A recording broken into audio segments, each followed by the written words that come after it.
and we had to sit in there and watch them clean up her blood off those tables and ground. And we had to watch them take her out with blood dripping down her face, and I will never forget that. This was a teenage boy who beat on a little girl. All right? Call it what it is. I don't care. Don't look at me like that, Mr. Fusco. You're a father. What if that was your daughter? If it were a boy who identified as a boy, they would have taken it seriously. And now they're hiding behind transgender policy. A story out of suburban Pennsylvania has caught our attention that you really need to know about.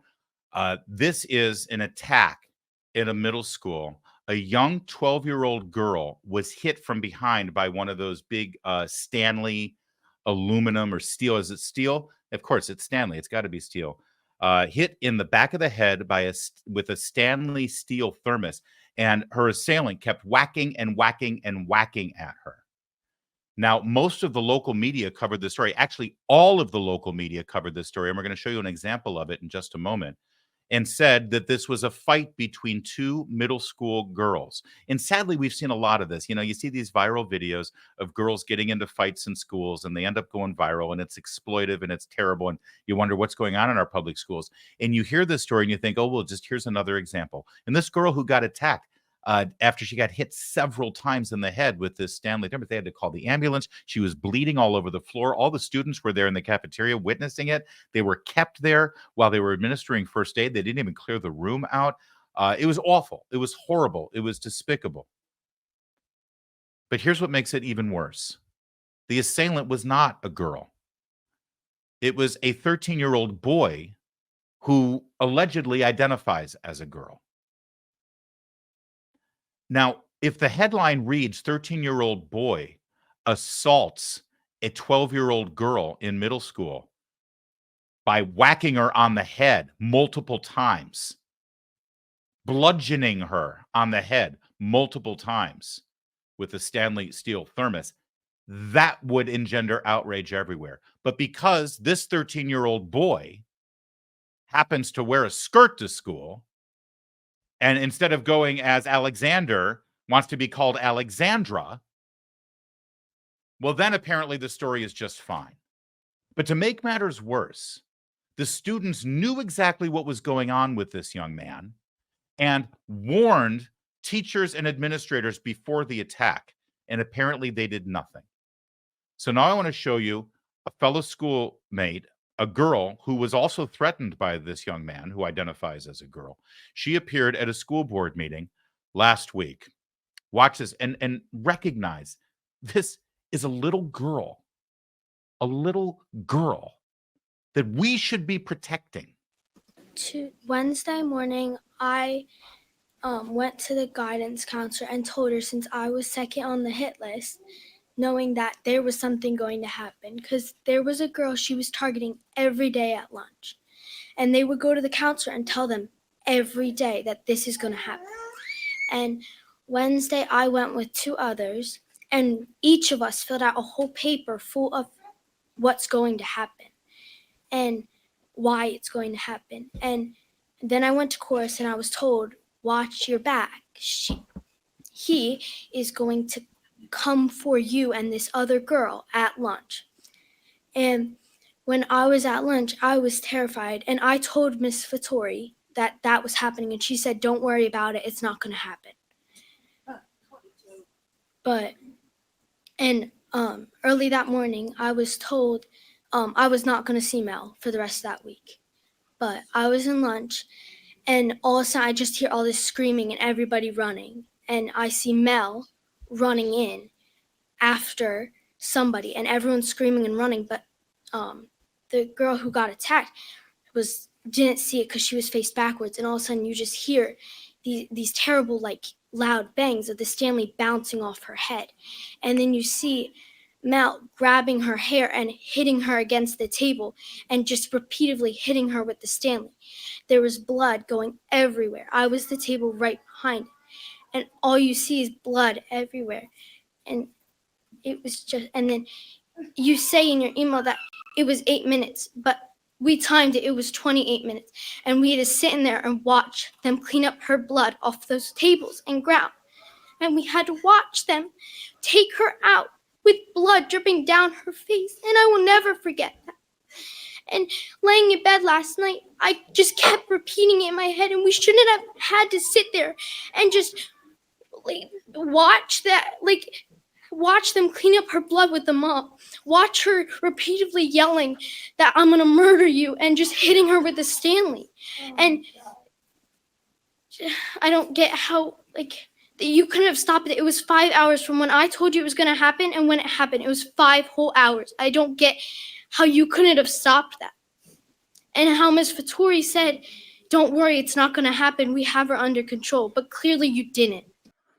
Yeah, and you heard her. Yeah, it's heartbreaking, absolutely heartbreaking. And you heard there how she's sort of messing up the pronouns because she's 11 years old. She shouldn't have to navigate her way through this strange new world of Mel, which I guess is short for Melissa. But I was joking about the Alexandra thing. It was just an example. But apparently the assailant's name is Mel here. And again, this transgender girl, this young man, 13-year-old boy, pumped full of whatever hormonal confusion that he's experiencing right now, the natural testosterone that his body is creating, and God knows what pharmaceuticals is going to be being pumped into his body if he really is going through a gender transition. And he systematically put together a hit list of girls he was targeting for violent attacks. You know, you find out that a teenage boy has put together a list of girls that he wants to violently assault. Aren't you going to kind of do something about that?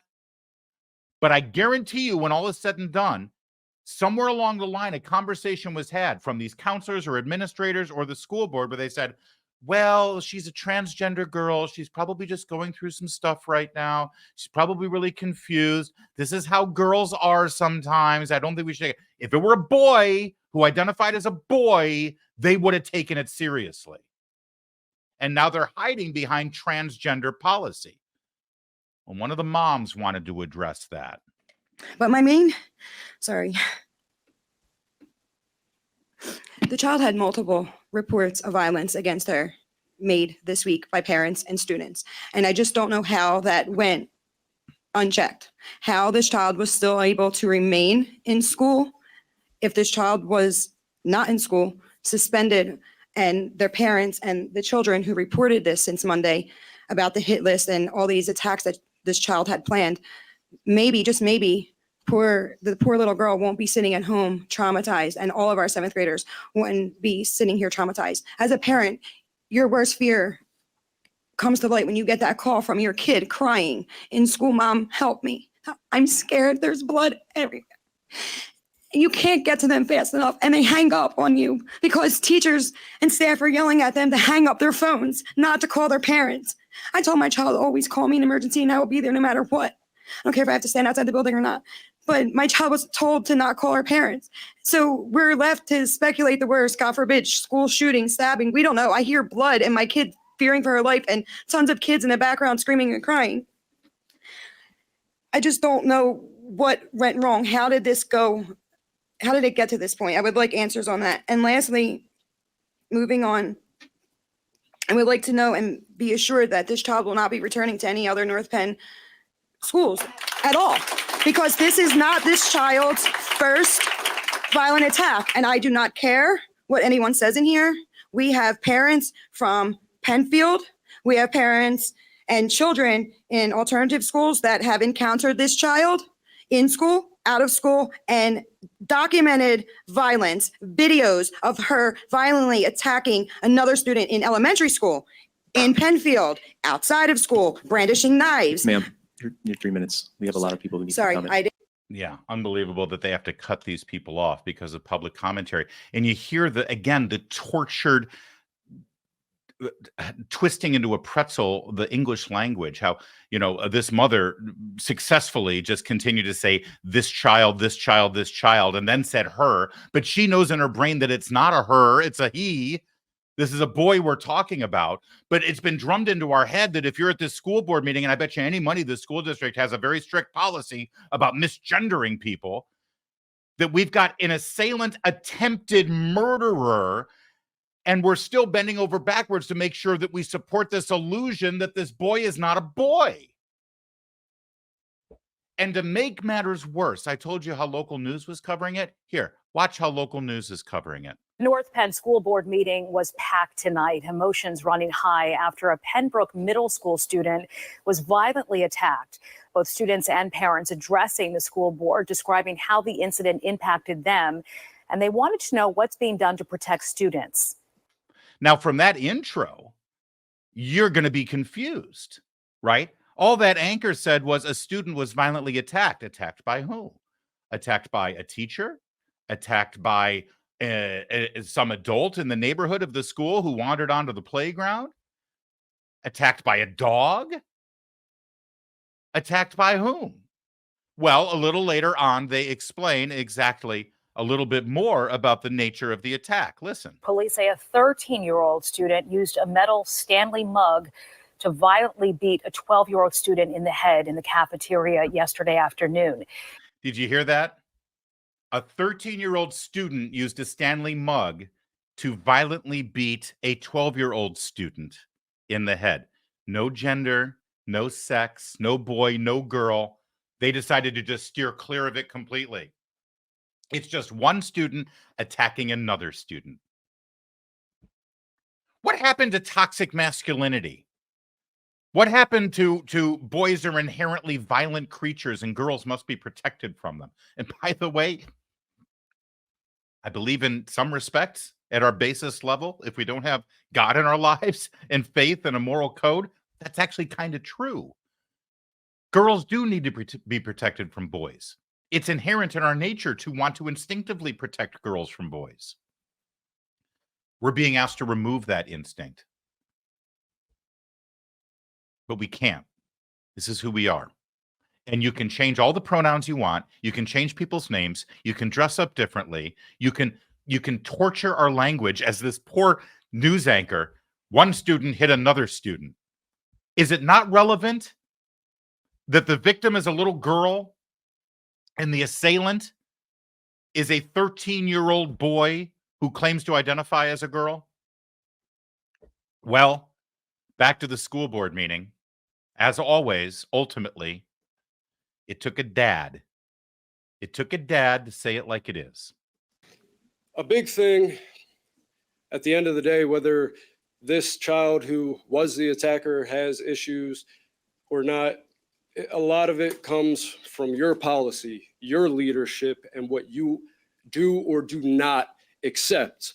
I remember at one point you were very focused on everyone has to wear a mask, but you let all these major things go. You let sexual assaults go, you let violence go. And another thing, this was a teenage boy who beat on a little girl. All right, call it what it is. I don't care. Don't look at me like that, Mr. Fusco. You're a father. What if that was your daughter? What if that was your daughter?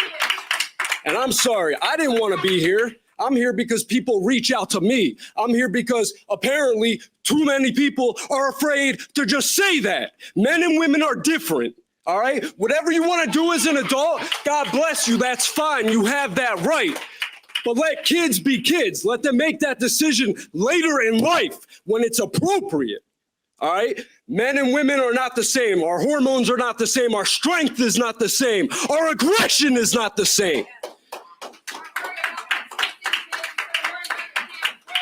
How come none of the articles said that it was a boy attacking a girl? How come half the people here kept switching between he and she? And again, I have nothing against any type of community, but what's right is right and what's fair is fair, and that's not cool. And if this kid was protected simply because they were trans and not because of any other reason, that's not cool. They have a violent past.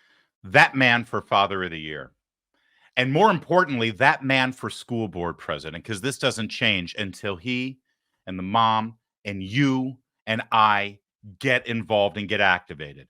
because it's only been the political left that's decided that they know the power of the school board and they know the power of the curriculum that they have over our children. You wonder why our kids now think and believe the way they do, that's so contrary to our values and our morals? It's because they spend most of their day in school learning other values and other principles and other values from the left's religion. And that only changes when we take those schools back. Yes, that man for Father a Year, that man for school board president, and that man should be on the podium with Donald Trump the next time he does a rally in Pennsylvania. And one other point from El Capitan Beefheart in our Rumble chat live as we're going on. He makes a great point. I wish I'd have made it. If a biological teenage boy, a 13-year-old boy, had snuck up behind a trans boy, you know, a biological girl who is identifying as a boy, and bludgeoned her with the Stanley thermos, do you think the coverage of this story would be a little different?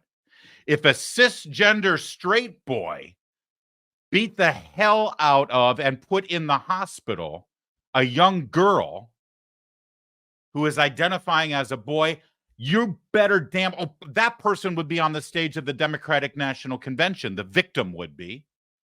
This would be a national story. Boy, something's got to give. Something's got to give and something's got to change, and it takes us to change it. And I'll finish with this. When I say he needs to run for school board, and you need to run for school board, and I need to run for school board, I'm not kidding. We spend a lot of time focused on the presidential election. It's understandable. You know, it gets ratings on cable news. It's the big story. It's the thing that we all vote for. It's the only thing in America that every single human being votes for, right? Is who's going to be president. So it gets a lot of attention. But I hate to break it to you. The president of the United States is not going to fix this problem. Who sits in the Oval Office is not going to change this fundamental problem that's happening in this country. Our government isn't designed that way. The president shouldn't be able to change what happens in your school district. The fundamental truth is what happens in your house is way more important than what happens in the White House. No matter who wins this November, you can still fix things where it matters most, where it affects your children, in your home, in your neighborhood, in your schools. And it's time, it's past time to help our kids and save our sons and daughters.